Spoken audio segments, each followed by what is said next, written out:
Salut! Astăzi am să vă prezint o nouă aplicație care ne va ajuta să facem bani. Aplicația se numește ChargerPay. Aceasta este o aplicație, pot spune, destul de nouă. Nu este folosită de un număr foarte mare de persoane, dar este o aplicație cu mult potențial. Aplicația vă plătește în timp ce vă țineți telefonul la încărcat. Ea vă afișează diferite reclame și videouri pe ecran în timp ce telefonul se încarcă. Odată ce aplicația rulează, nu trebuie să faceți nimic altceva decât să o lăsați să meargă, practic, producând astfel un venit 100% pasiv. Pentru a folosi aplicația ne va trebui un cont de e-mail sau un cont de Facebook pentru a ne înregistra. Din câte știu eu, nu avem o limită setată a câte telefoane putem rula pe un cont, dar eu vă recomand să nu vă luați după informațiile de genul găsite online despre câte telefoane pot fi rulate pe un cont sau chestii în genul la asta.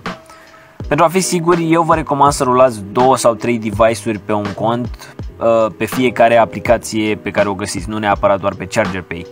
Asta totodată dacă și știți că aplicația vă lasă să rulați mai multe device-uri pe un cont. Nu există nicio limită a sumei de bani pe care o puteți face pe zi cu ChargerPay, astfel permițându-ne să o lăsăm să ruleze 24 de ore pe zi pentru a ne maximiza câștigurile. Aplicația ne plătește în puncte care pot fi schimbate în bani. 20.000 de puncte sunt egale cu $1 și puteți să retrageți banii când ajungeți să aveți o sumă minimă de $5. Când aplicația a început plătea doar în PayPal, acum din păcate s-a schimbat și plătește doar în carduri cadou de Amazon. Dar nu vă faceți griji, nu este o problemă neapărat. Dacă avem o aplicație care plătește doar în carduri cadou, cum este ChargerPay, nu neapărat doar în Amazon, putem schimba aceste carduri cadou pentru bani pe PayPal. Există diferite forumuri unde putem face aceste schimburi, iar eu știu că pentru un card de $5 Amazon putem primi în jur de $3.50, ceva de genul. Aplicația mi-a rulat foarte ok pe device-urile mele, neavând crash-uri sau orice altceva.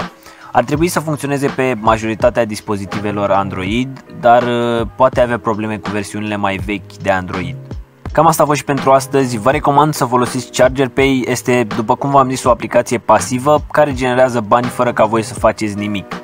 Dacă aveți alte întrebări despre ChargerPay sau orice altceva, mi le puteți pune pe Facebook, aveți linkul în descriere ca de fiecare dată. Eu vă mulțumesc că m-ați urmărit și astăzi. Nu uitați să vă abonați să vedeți și alte prezentări cu aplicații care fac bani, tutoriale și multe altele. Eu vă salut și ne vedem data viitoare.